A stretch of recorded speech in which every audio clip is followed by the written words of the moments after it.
Welcome to our channel. నమస్తే అండి. నమస్కారం మా సౌజన్య, మన వీక్షకులు కూడా నమస్కారం. కృష్ణా జిల్లా కరకట్ట మీద కొన్ని దస్త్రాలు తగలబెడుతూ అయితే కనిపించినాయి. ఆ దస్త్రాలు ఏంటని అందరూ అక్కడ ఉన్న పోలీస్ ఆఫీసర్స్ వెళ్ళి అబ్జర్వ్ చేస్తే దాని మీద పెద్దిరెడ్డి నేమ్స్, ఇంకొంతమంది నాయకుల నేమ్స్ అయితే కనిపించినాయి. అసలు ఆ దస్త్రాలు ఏమంటారు, ఎందుకు తగలబెడుతున్నారు, ఎవరు తగలబెడుతున్నారు? ఇది పొల్యూషన్ కంట్రోల్ బోర్డుకి సంబంధించిన దస్త్రాలు. వాళ్ళ ఆఫీసు వాళ్ళమ్మా. ఆ డ్రైవర్ కూడా అక్కడ ఆ కార్పొరేషన్కి సంబంధించిన అతనే, పొల్యూషన్ కంట్రోల్ బోర్డుకి సంబంధించిన వ్యక్తి. రెండోది వెహికల్ కూడా పొల్యూషన్ కంట్రోల్ బోర్డుకి సంబంధించిందే. తర్వాత గతంలో చీఫ్ సెక్రటరీగా పనిచేసిన సమీర్ కుమార్ శర్మ గారు ఇప్పుడు పీసీబీకి ఇదిగా ఉన్నాడు, ఆయన డైరెక్టర్గాను టాప్ పోస్ట్లో. ఆయన ఆదేశాల మేరకు చేశారంటున్నారు. OS officer on special duty Ramarao అనే వ్యక్తికి, తర్వాత నాగరాజ్ అనే ఒక డ్రైవరు, వీళ్ళందరికీ తెలుసు. ముత్యాల రాజు గారి దగ్గర పనిచేసే ఒక అసిస్టెంట్ కూడా ఇందులో ప్రమేయం ఉందని చెప్తున్నారు ఆయన, ఐఏఎస్ ఆఫీసర్ ముత్యాల రాజు గారు. అవి ఏం చేశారంటే వీళ్ళు అఫీషియల్ వెహికల్లోని తీసుకొచ్చి యనమల కుదురు కరకట్ట మీద కొంచెం దూరంలో తగలబెడుతున్నారు. తగలబెడుతుంటే రాత్రిపూట, ఇది నిర్మానుష్యంగా ఉన్న ప్రదేశంలో, ఆ దగ్గరలో ఉన్న పొలాల దగ్గర ఉన్న రైతులు వాళ్ళు చూసి ఏంటి మంటలు వస్తున్నాయని చూస్తే ఆ మంటల్లో నుంచి కారు అవన్నీ కనపడుతున్నాయి, అక్కడ మనుషులు తిరగటం. ఇదేదో అనుమానాస్పదంగా, బహుశా వాళ్ళు ఏమనుకుని ఉంటారంటే ఏదన్నా ఒకసారి హత్యలు చేసి తీసుకొచ్చి తగలబెట్టేస్తూ ఉంటారు కదా రాత్రిపూట, బహుశా అలాంటిదని వాళ్ళు భయపడి ఉండొచ్చు. పరిగెత్తుకుంటూ వచ్చారు. వచ్చేటప్పటికి వీళ్ళు కూడా అక్కడే ఉన్నారు, ఎవరైతే తగలబెడుతున్నారో. వాళ్ళు అనుకున్నది ఏంటంటే మనం కాగితాలు తగలబెడుతుంటే వాళ్ళకేమో తెలుస్తుందని.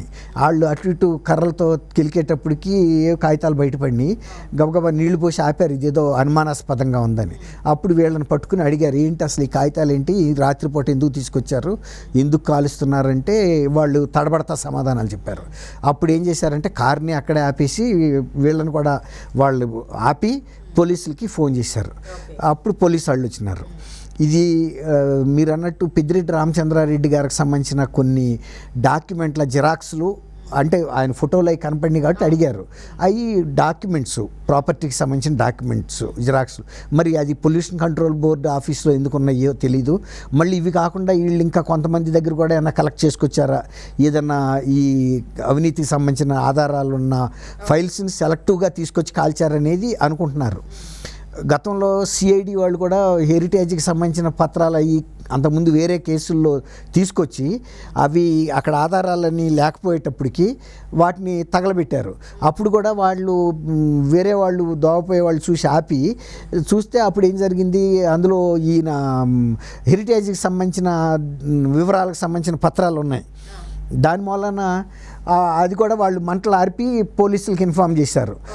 అది కూడా ఇలాంటి అనుమానాస్పదమే. తర్వాత కరెక్ట్గా ఎలక్షన్ రోజే పర్యాటకాభివృద్ధి సంస్థకు చెందిన ఫైళ్ళని కొన్ని సెలెక్టివ్ ఫైల్స్ని చేసి వాటిని పంచాయతీరాజ్ ఆఫీస్ కమిషనర్ దగ్గర ఆఫీసులో ఇచ్చేశారు, గ్రేడ్ చేసి వాటిని తీసుకెళ్ళి గొల్లపూడిలో ఈ డెవలప్మెంట్ పర్యాటకాభివృద్ధి సంస్థ చేసే ఒక ఉద్యోగి ఇంటి వెనక పెరడు వైపు, అది అంటారు కదా పెండదిబ్బని, అట్లాంటి చాట పెట్టి అక్కడ కాల్చేశారు.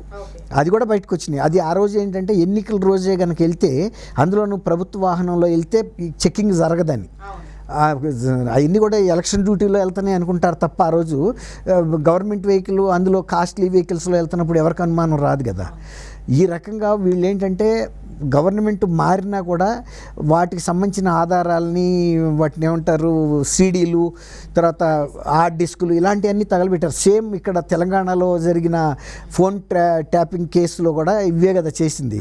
అప్పుడు ఎవరైతే పోలీస్ అధికారులు వీటిని తగలబెట్టారో వాటిని వాళ్ళు తీసుకెళ్ళి వికారాబాద్ దగ్గర అడవుల్లో చూపించారు, ఆధారాలు దొరికినాయి.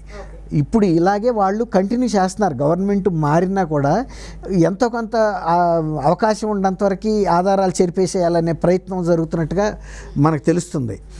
వీళ్ళు గవర్నమెంట్ కూడా ఇప్పుడు చాలా సీరియస్గా తీసుకోవాలి ఇలాంటిది. దానితోడు వాళ్ళు తాగి ఉన్నారని కూడా చెబుతున్నారు. అంటే ధైర్యం కోసం తాగారేమో. మరి ఇట్లాంటి పని చేయాలంటే మరి కొంచెం జంకుతారు కదా. బహుశా మరి వాళ్ళు తాగి వచ్చి ఇలాంటివన్నీ చేశారనేది అర్థమవుతుంది.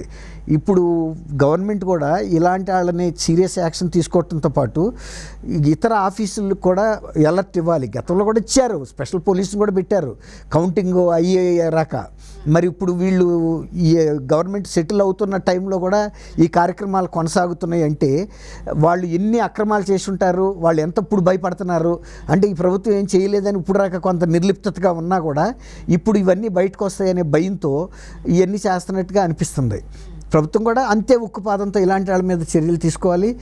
అక్రమాలు ఇప్పుడు ప్రజలు బోల్డ్ మంది ఎవరైతే సఫర్ అయ్యారో ఈ 5 ఏళ్లలో వాళ్ళు ప్రతి మైన్యూట్ డీటెయిల్ కూడా ఇవ్వడానికి సిద్ధంగా ఉన్నారు. ఇప్పుడు వీళ్ళు అంటున్నారు లోకేష్ గారి దగ్గర రెడ్ బుక్ ఉందని. రెడ్ బుక్ కాదు, ప్రజల మనసుల్లోనే ఉండే మీరు చేసినవి అన్నీ. ఇవాళ వాళ్ళు వెళ్ళి పోలీస్ స్టేషన్లో వాళ్ళే కేసు పెడతారు. పెట్టను అని అనటానికి కూడా ఈ ఎస్హెచ్ఓలు చెప్పలేరు, ఆ ఎస్ఐలు కానీ సిఐలు కానీ. ఎందుకంటే ఆ రోజు వేరు ఇవాళ వేరు, ధైర్యం వచ్చింది జనాలకి. అందుకే బయటకు వచ్చి ఈ అన్యాయాలు చెప్పగలుగుతున్నారు. అంతేగాని ఆయన దగ్గర ఒక్కడి దగ్గరే ఉందని కాదు రెడ్ బుక్. అయినా చెప్తారు చూడండి, గుమ్మడికాయలు దొంగేవాడంటే భుజాలు తడుముకున్నట్టు నిజంగా మీరేమి అక్రమాలు అన్యాయాలు చేయకపోతే భయపడాల్సిన అవసరం లేదు కదా. రెడ్ బుక్ కాదు, ఇంకా పింక్ బుక్ పెట్టినా, ఇంకో బుక్ పెట్టినా, బ్లాక్ బుక్ పెట్టినా కూడా ఏమవదు. అవన్నీ కూడా ప్రజలు పడ్డ అగచాట్లన్నీ కూడా వాళ్ళు రాశారు. ఇప్పుడు జగన్ గారు కూడా చెప్పాడు, నేనున్నా, నేను చూసా, నే కన్నా ప్రజలకి పాదయాత్ర అప్పుడు చెప్పాడు. మీరు చూసి ఆయన అంత రిమెంబరెన్స్ పవర్ లేదేమో రాసుకున్నాడు. నువ్వు చెప్పావు, రాయించుకున్నాడు స్క్రిప్ట్ రాసుకున్నాడు ఆయన. అంటే కంప్లైంట్స్ అంటే ఏమేమి చూశాడు అనేది. ఇప్పుడు ఈయన అన్నాడు, నేను అన్నీ చూసా, ప్రజల బాధలన్నీ కూడా నేను చూసా, విన్నాను, కాబట్టి నేను మీ బిడ్డని, నేను వచ్చిందా అంటే మీకు ఇప్పుడు నేను చూసిన కన్నా ఏముండో మీకు ఆ బాధలని చెప్పాడు కదా. ఆయన కూడా అదే ఒక పర్యాటకుడుగా, ఒక బాటసారిగా తిరుగుతూ రాసుకున్న అంశాలే తప్ప వేరే ఏమి ఉండవు. అయిన ప్రజల కష్టాలే కదా, ప్రజల కష్టాలే. అప్పుడు దానికి బాధ్యులు ఎవరనేది తర్వాత వస్తుంది ఎంక్వైరీలో. ముఖ్యంగా ఈ దస్త్రాలు తగలబెట్టే క్రమంలో ముఖ్యంగా వినిపించే పేరు సమీర్ శర్మ. అసలు ఈ సమీర్ శర్మ గురించి అడిగితే మీరు ఏం చెప్తారు? అసలు అతను ఎవరు? ఆయన ఐఏఎస్ ఆఫీసర్, మా చాలా సీనియర్ ఐఏఎస్ ఆఫీసర్ కాబట్టి ఆయన చీఫ్ సెక్రటరీగా కూడా చేశాడు. ఆయన పూర్తి వివాదాస్పదమైన వ్యక్తిని మనం గతంలో అంత ట్రాక్ రికార్డ్ ఏం లేదు.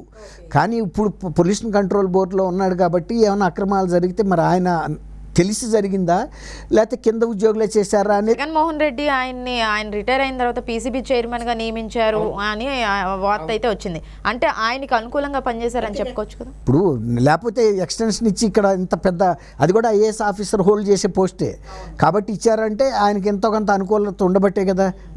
విరోధులైతే లేకపోతే చెప్పిన మాట విన్నడైతే చేయరు కదా. ఇప్పుడు అదే సిఎస్ సుబ్రహ్మణ్యం గారు నా మాట అతని మాట వింటలేదని బాపట్ల ట్రాన్స్ఫర్ చేశాడు కదా. ఇక అవమానంతో ఆయన లీవ్ పెట్టాడు, తర్వాత రిజైన్ చేశాడు, రిటైర్ అయ్యాడు, మనకు తెలీదు. అట్లాగే ఇప్పుడు ఈయన మరి రేపు అల్టిమేట్గా బాధ్యత వహించాల్సిన సమీర్ కుమార్ శర్మ గారు కాబట్టే ఆయన కూడా కొంత పాత్ర ఉందేమో మనం చెప్పలేము. అంటే ఆయనే దగ్గరుండి తగలబెట్టించాడు కాబట్టి, ఆయన చెప్తేనే చేశారు కాబట్టి. సో అవును, వాళ్ళు అదే చెబుతున్నారు, వాళ్ళ డ్రైవర్ల వాళ్ళు కూడా చెబుతుంది, మా పెద్ద ఆయన చెప్పబట్టే చేసామంటున్నారు. కాబట్టి రేపు ఇంట్రాగేషన్లో కూడా అదే చెప్తారు వాళ్ళు. అట్లాంటప్పుడు అసలు ఆ ఫైళ్ళకి సంబంధించిన ఏమేంటనేది సిబిఐ కానీ సిఐడి వాళ్ళు కనుక పట్టుకుంటే, తీగ పట్టుకుంటే డొంకంతా కదిలింది అన్నట్టు అన్నీ కదులుతాయి. దొరికారు కదా. ఇప్పుడు కాలకుండా ఉన్న ఫైళ్ళు కొన్ని చూసి వాటి నంబర్లను బట్టి అసలు ఇది ఏం జరిగినాయి, ఏ సబ్జెక్ట్ అనేది తెలుస్తుంది కదా. అది